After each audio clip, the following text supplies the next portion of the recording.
What are the different types of myeloid leukemia? Myeloid leukemia is classified as acute myelogenous leukemia, AML, or chronic myelogenous leukemia, CML.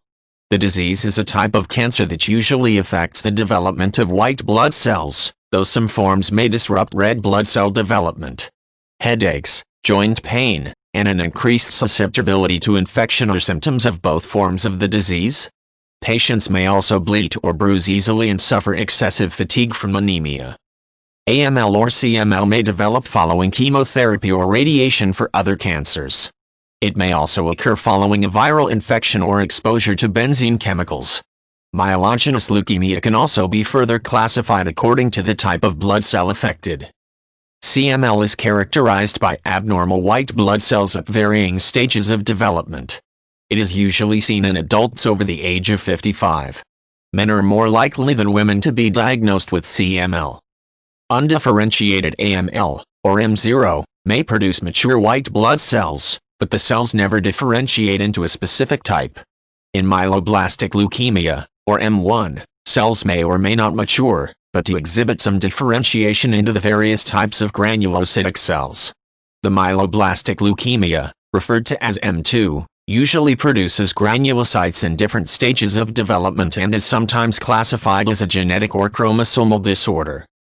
Promyelocytic leukemia, or M3, typically is characterized by abnormal white cells that exhibit granulation in that range in maturity from myeloblasts to myelocytes. The nuclei of these cells also vary in shape and size. Disseminated intravascular coagulation, DICM3, a bleeding and clotting disorder, may occur in connection with this form of the disease. This affliction generally begins with hypercoagulation, forming blood clots throughout the body. The excessive secretion of coagulating proteins quickly causes depletion, resulting in uncontrolled bleeding. Myelomonocytic leukemia, also known as M4, produces granulocytes as well as monocytes, both at varied stages of development. These abnormal cells usually exceed the number of all the nucleated blood cells. Unlike other forms of myeloid leukemia, M4 also affect eosinophil development.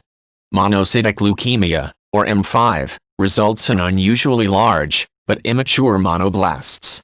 Patients with this form of myeloid leukemia often experience bleeding, swollen and painful gums, or rash-like eruptions on the skin. People diagnosed with erythroleukemia, or M6, generally exhibit abnormalities in those cells that would mature into red blood cells. Megakaryoblast leukemia, or M7, typically exhibits enlarged, immature lymphocytes. This type of myeloid leukemia also frequently produces deposits of fibrous tissue throughout the bone marrow.